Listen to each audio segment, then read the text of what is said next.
আমরা পশ্চিমবঙ্গে আসবো, আমরা পশ্চিমবঙ্গে লড়াই করব, তার কারণ পশ্চিমবঙ্গে মুসলিম জনসংখ্যা এখন 40%-র ওপরে উঠে গেছে। তাহলে মমতা বন্দ্যোপাধ্যায় একাই কেন খাবেন? না না, সেটা তো হবে না। তাহলে আমরাও পশ্চিমবঙ্গে আসবো এবং নির্বাচনে লড়াই করব। এবং এই কথা সামনে এসেছে। তার সঙ্গে সঙ্গে বলা হচ্ছে যে দেখুন, এতদিন ধরে কোনো সেকুলার যা বলা হয়েছে ওসব আমরা কিচ্ছু করব না, নওশাদ সিদ্দিকীর মতো কেউ নয়, একদম মুসলিম পার্টি হিসেবে আমরা আসবো, একদম by the Muslim, for the Muslim, to the Muslim party, এবং এসে আমরাও কিন্তু এখানে ভাগটা বসাবো। এই কথা সামনে আসার পর থেকে আরো নানা রকম প্রশ্ন উঠতে শুরু করেছে। কেউ দীর্ঘশ্বাস ছাড়ছেন, তো কেউ কমেডি করছেন। প্রশ্ন উঠছে যে আচ্ছা, তাহলে ফোর্ট উইলিয়ামস তুমি কার? তুমি কি মুসলিমদের? ইডেন গার্ডেন্স তুমি কার? তুমি কি মুসলিমদের? আর মমতা ব্যানার্জি তুমি কার? তুমি কি মুসলিমদের? অন্য আরেকজন কাণ্ডারি উঠে দাঁড়িয়ে মাথা নেড়ে বলছেন না না, কভি নেহি, এটা হতেই পারে না। দেখুন, গরম তো আস্তে আস্তে বাড়ছে, উত্তাপ বাড়ছে, তার মধ্যে রাজনৈতিক গরমাগরমি চলছে, নানা রকম কথাবার্তা। কখনো কখনো মনে হচ্ছে ট্র্যাক রাখা গন্ডগোল হয়ে যাচ্ছে, যে কে ফট করে কোনটা বলে দিচ্ছেন। যাই হোক, আপনারা সকলেই জানেন শুভেন্দু অধিকারী কিছুদিন আগেই বলেছেন যে 2026-এ বিজেপি ক্ষমতায় আসবে, পশ্চিমবঙ্গে সরকার গঠন করবে, এবং তারপর তৃণমূল কংগ্রেসের যত মুসলিম বিধায়ক রয়েছেন তাদেরকে তিনি একেবারে চ্যাংদোলা করে এনে রাস্তায় ফেলে দেবেন। তিনি বলছেন রাস্তায় ফেলবো, এই রাস্তায় ফেলবো। এবার শুভেন্দু অধিকারী বিরোধী দলনেতা, বিজেপির নেতা, বিধায়ক, তার এই কথা সামনে আসার পরে রাজনৈতিক তরজা শুরু হয়ে গেছে। আর এটা তো হওয়ারই ছিল। সবার আগে পাল্টা মন্তব্য নিয়ে যিনি মাঠে নেমে পড়েছেন তিনি হচ্ছেন হুমায়ুন কবির, ভরতপুরের বিধায়ক হুমায়ুন কবির। এই ভদ্রলোকের নামে হুমায়ুন এবং কবির দুটো শব্দই রয়েছে, কিন্তু তার জিভের সঙ্গে হুমায়ুন বা কবির কারুর কোনো সম্পর্ক আছে এমন বদনাম কেউ দিতে পারবেন না। তো হুমায়ুন কবির মঞ্চে নেমে পড়েছেন এবং তিনি শুভেন্দু অধিকারীর উদ্দেশ্যে সাংবাদিকদের সম্মুখীন হয়ে বলছেন যে শুভেন্দু অধিকারী অত্যন্ত কুৎসিত ভাষায় গোটা মুসলিম সমাজকে আক্রমণ করেছেন।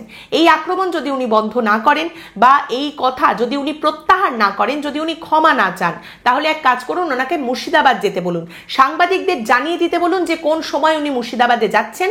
তারপরে আমরাও দেখিয়ে দেব যে আমাদের ভূমিকা কি। ওনাকে আমরা ঘেরাও করে রাখবো, যতক্ষণ না তিনি ক্ষমা চাইছেন বা কথা প্রত্যাহার করছেন ততক্ষণ ওনাকে ছাড়া হবে না। শুভেন্দু অধিকারী তো বলেছেন যে হিম্মত থাকলে কেশাগ্র স্পর্শ করুন, কেশাগ্র স্পর্শ করলে এটা করব ওটা করব। আমরাও বলছি যদি হিম্মত থাকে তাহলে একবার একজন বিধায়ককে চ্যাংদোলা করে দেখান, যদি আপনার হিম্মত থাকে। এখানেই থেমে যাননি হুমায়ুন কবির, এরপর আরো কয়েকটা কথা বলেছেন। পরপর বলে দিন, না হলে আবার ভুলে যাবো। ওই যে বললাম ট্র্যাক রাখা মুশকিল হয়ে যাচ্ছে মাঝে মধ্যে। তো এরপরে হুমায়ুন কবির আরো বলছেন, তিনি বলছেন যে শুভেন্দু অধিকারী এরকম একটা কথা বলবেন, আমার জাতিকে নিয়ে তিনি এরকম একটি অপমানজনক কথা বলবেন আর আমি চুপ করে বসে থাকবো? আমার কাছে দল আগে না, আমার কাছে জাতি আগে। আমি কোনো পরোয়া করি না, আপনি লিখে নিন, আমি কিন্তু কিচ্ছু পরোয়া করি না। এই যে শুভেন্দু অধিকারী এরকম কথা বলেছেন, আমরা অবশ্যই চুপ করে বসে থাকবো না, ওনাকে মুর্শিদাবাদ যেতে দিন। আমিও দেখিয়ে দেব যে হুমায়ুন কবির স্পটে না থেকেও শুভেন্দু অধিকারীর কি অবস্থা হয়। এরপরে আরও বলেছেন হুমায়ুন কবির, এখানেও থামেননি। এরপর উনি বলছেন আমরা কোনো কথা বললে সঙ্গে সঙ্গে তো প্রশাসন ব্যবস্থা গ্রহণ করে, আর শুভেন্দু অধিকারী এত বড় একটা কথা বললেন, কই প্রশাসন তো কিচ্ছু করছে না। প্রশাসন এই বেলায় কেন চুপ করে বসে আছে? আমার কাছে দল আগে না, কমিউনিটি আগে। আমার কমিউনিটি নিয়ে যদি এইরকম কথা বলা হয় তাহলে আমরাও কিন্তু চুপ করে বসে থাকবো না। অবশ্যই এর উত্তর দিয়েছেন বিজেপির তরফ থেকেও বেশ কিছু নেতারা। যেমন প্রথমেই কিছু বছর আগে পর্যন্ত বিজেপিকে গালাগালি দিয়ে বাপ্পান্ত করে উদ্ধার করে দেওয়া কৌস্তব বাগচি, যিনি এখন মাথা কামিয়ে বিজেপির বড় নেতা হয়েছেন, তিনি বলছেন যে একটা জেহাদি, 42 জন জেহাদি সহ এই রাজ্যের বিরোধী দলনেতা বিজেপির বিধায়ক শুভেন্দু অধিকারী, যিনি সনাতনের সেবক, তাকে হুমকি দিয়েছেন, বিধানসভায় বুঝে নেওয়ার কথা বলেছেন। এই সমস্ত বালখিল্যের মতো কথাবার্তা বলে কোনো লাভ নেই। আপনারা এক কাজ করুন, আপনারা পাকিস্তান বা বাংলাদেশের জমি খুঁজতে শুরু করুন। 26-এর নির্বাচনের ফলাফল বেরোনোর পর আপনাদের কাজে লেগে যেতে পারে। আর যেখানে রইল শুভেন্দু বাবুর কথা, হিম্মত থাকলে ওনাকে স্পর্শ করে দেখুন, বাংলায় গুজরাটের পুনরাবৃত্তি হবে। অবশ্যই সম্পূর্ণভাবে তার ঝাঁঝ নিয়ে প্রতিবাদ করে লাফিয়ে পড়েছেন সুকান্ত মজুমদারও। তিনিও এখানে এই কথার উত্তর তো দিয়েইছেন। তিনি বলছেন মমতা বন্দ্যোপাধ্যায় বলেছিলেন যে গরু দুধ দেয় তার লাঠি তো সহ্য করতেই হবে, কিন্তু সমস্যার কথা হচ্ছে এখানে দুধ খাচ্ছেন মমতা ব্যানার্জি আর লাঠি সহ্য করতে হচ্ছে পশ্চিমবঙ্গের সাধারণ হিন্দুদের। এইখানেই বলে রাখি, তৃণমূল কংগ্রেসের তরফ থেকে এই সমস্ত কথাবার্তা বলার জন্য হুমায়ুন কবিরকে কিন্তু শোকজ করা হয়েছে। তো একদিকে যখন এইটা চলছে যে পশ্চিমবঙ্গে Mamata Bandyopadhyay is equal to মুসলিম প্রীতি আর বিজেপি ইজ ইকুয়াল টু হিন্দু প্রীতি, এই দুইয়ের মাঝখানে আবার সে আসিয়াছে ফিরিয়া বলে একজন চলে এসেছে। কে? সে হলো AIMIM, আসাদুদ্দিন ওয়েসির দল AIMIM। তারা আবার ফিরে এসে তারা অদ্ভুত অদ্ভুত কিছু দাবি সামনে রাখছে এবং এই দাবিগুলো শুনে আপনি প্রশ্ন করতে বাধ্য হবেন যে যিনি বলছেন তিনি সত্যি কথা বলছেন, ঠিকঠাক জেনে বলছেন তো, না মানে মিথ্যে কথাকেই তো এখন সবাই সম্বল করে চলেন, তাই আর কি। তো AIMIM এর কি বক্তব্য? তাদের বক্তব্য তারা 2026-এর বিধানসভা নির্বাচনে লড়বে পশ্চিমবঙ্গে। দেখুন 2021-এও AIMIM বলেছিল যে আমরা লড়বো, এইরকম একটা ইঙ্গিত তারা সামনে রেখেছিল, কিন্তু সময়ের সাথে সাথে মাথার অভাব এবং অন্যান্য নানা কারণে সেটা তারা খুব একটা করে উঠতে পারেনি, পুরোটা তারা ঘেঁটে দেখেনি। এইবার AIMIM এর দাবি হচ্ছে 2026-এর বিধানসভা নির্বাচনে AIMIM পশ্চিমবঙ্গের প্রত্যেকটা বিধানসভা থেকে প্রার্থী দেবে, প্রতিটা বিধানসভায় তারা কিন্তু লড়াই করবে, নির্বাচনে রয়েছে তারা। এবং তাদের বক্তব্য পশ্চিমবঙ্গে মুসলিমদের সংখ্যা 40% বেশি হয়ে গেছে, তাই তারা কিন্তু লড়াইয়ের ময়দানে নেমে পড়েছে। AIMIM এর একজন মুখপাত্র ইমরান সোলাঙ্কি তিনি বলছেন আমরা একটা বড় ঘোষণা করতে চলেছি, আমরা উত্তরপ্রদেশ, বিহার, মহারাষ্ট্র, দিল্লি সব জায়গায় নির্বাচনে লড়েছি, এইবার আমরা বলছি পশ্চিমবঙ্গের বিধানসভা নির্বাচনে আমরা প্রত্যেকটা আসনে লড়বো, প্রত্যেকটা আসনে ক্যান্ডিডেট দেব।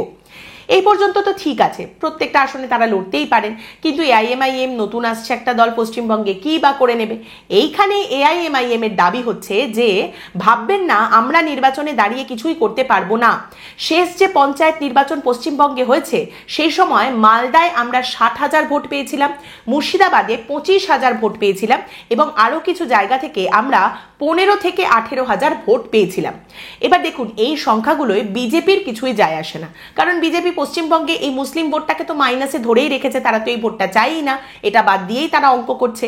কিন্তু মালদার মতো জায়গায় যেখানে কিন্তু একটা বড়সড় মুসলিম ভোট রয়েছে এবং কংগ্রেসেরও একটা ভোট ব্যাংক রয়েছে, সেখানে AIMIM যদি দাঁড়ায় বিধানসভা নির্বাচনে এবং সেখান থেকে বেশ কিছু ভোট যদি তারা নিজেদের দিকে আনতে পারে, সেক্ষেত্রে কিন্তু তৃণমূল কংগ্রেস কোণঠাসা হতে পারে।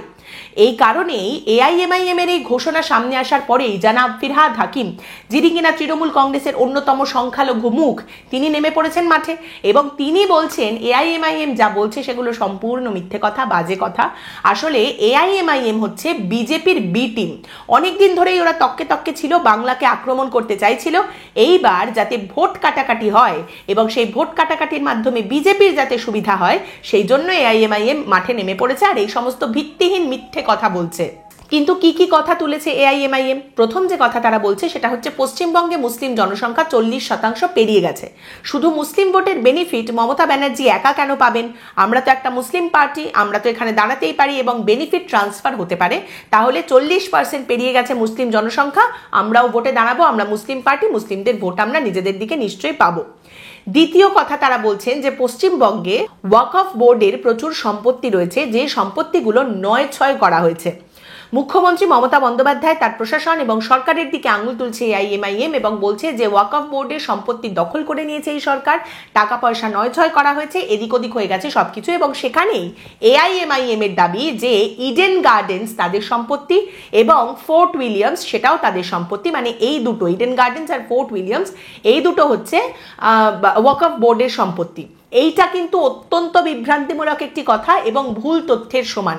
তবে পশ্চিমবঙ্গে ওয়াকফ বোর্ডের বেশ কিছু সম্পত্তি রয়েছে। বিজেপির একজন রাজ্যসভার সাংসদ এই প্রশ্ন তুলেছিলেন যে পশ্চিমবঙ্গে ওয়াকফ বোর্ডের কত প্রপার্টি রয়েছে। উত্তর এসেছিল যে ওয়াকফ বোর্ডের 80,548টি প্রপার্টি সম্পত্তি রয়েছে পশ্চিমবঙ্গে, যার মধ্যে 380টা দখল হয়ে গেছে। এর মধ্যে দুটো খুব ইন্টারেস্টিং প্রপার্টি বা সম্পত্তি রয়েছে, যে দুটো হচ্ছে কলকাতার অত্যন্ত অভিজাতদের ক্লাব যেগুলোকে বলা হয়, বেশ বড় বড় দুটো ক্লাব, একটা হচ্ছে ক্যালকাটা গলফ ক্লাব এবং আরেকটা হচ্ছে টালিগঞ্জ ক্লাব, এই দুটো ওয়াকফ বোর্ডের সম্পত্তি। তো এই নিয়ে AIMIM এখন মুখ্যমন্ত্রী মমতা বন্দ্যোপাধ্যায়কে আক্রমণ করছেন এবং বলছেন যে মমতা ব্যানার্জির যদি মুসলিম ভোট চাই তাহলে আগে ওয়াকফ বোর্ডের প্রপার্টি কোথায় কি গেছে না গেছে খাতা খুলে সমস্তটা পরিষ্কার করা হোক, সমস্ত হিসাব দেওয়া হোক, অ্যাকাউন্টস দেখা হোক, টাকা পয়সা কোথাও ওয়াকফ বোর্ডের নয়-ছয় হয়েছে কিনা পরিষ্কার করে দিন মমতা বন্দ্যোপাধ্যায় এবং তার সরকার। এই যে ওয়াকফ বোর্ডের প্রপার্টির খাতা খুলে দেখাতে হবে, অ্যাকাউন্ট সব বুঝিয়ে দিতে হবে, হিসেব দিতে হবে, এই কথা শুনেই মনে হয় ফিরহাদ হাকিম আরো বেশি চটেছেন। তৃণমূল কংগ্রেস বা মমতা বন্দ্যোপাধ্যায় বলছেন যে পশ্চিমবঙ্গে মুসলিম জনসংখ্যা 30% পেরোয়নি, এখনো 30%-এর কাছাকাছি। অন্যদিকে বিজেপির বক্তব্য যে মুসলিম জনসংখ্যা পশ্চিমবঙ্গে 50% পেরিয়ে গেছে। আর এআইএমআইএম এই দুজনের মাঝখানে রয়েছে, তাদের বক্তব্য পশ্চিমবঙ্গে মুসলিম জনসংখ্যা 40% পেরিয়ে গেছে। বিজেপি এরপরে কোনোদিন বলতে পারে যে পশ্চিমবঙ্গে 60% মুসলিম হয়ে গেছেন, এই কথাও সামনে হয়তো আসতেও পারে। দেখুন, বিষয়টা হচ্ছে সবাই নানা রকম নিজের মতো যা মতামত সামনে রাখছেন। আপনি যদি একটা স্ট্যান্ডার্ড ধরে চলেন, এখনো তো সেন্সাস হয়নি নতুন করে, অতএব যদি আপনি একটা স্ট্যান্ডার্ডে বিশ্বাস করেন তাহলে আপনি বলতে পারেন যে 30% পেরিয়েছে মুসলিম জনসংখ্যা, সেটা ধরেও আপনি চলতে পারেন। কি ধরে চলবেন, কোনটা শুনবেন, সেটা আপনার বিষয়। এবং তারই সঙ্গে এখানে বলে রাখি, দেখুন গরম বাড়ছে, আগেই যেটা বললাম, শুরুতেই বললাম, তো এই গরমের হাত থেকে বাঁচার উপায় হচ্ছে জল খেতে থাকা। নিজেকে ডিহাইড্রেটেড হতে দেবেন না, ক্রমাগত জল খেতে থাকবেন, না হলে কিন্তু শরীর খারাপ হবে। এবং এই যে রাজনৈতিক উত্তাপ ক্রমাগত বাড়ছে, সামনেই আবার নির্বাচন রয়েছে, তাহলে সেখান থেকে বাঁচার উপায়টা কি? অল্প অল্প করে খেতে থাকুন। বেশি খেলে ভিড়মি খাবেন, কম খেলে মাথা ঘুরে পড়ে যেতে পারেন, কাজেই সাবধানে। আজকের পর্ব এখানেই শেষ করছি। আপনাদের মতামত এই পর্ব সম্পর্কে অবশ্যই জানাবেন কমেন্ট করে। পরের দিন আবার দেখা হবে অন্য একটি বিষয় নিয়ে আলোচনায়। ভালো থাকবেন।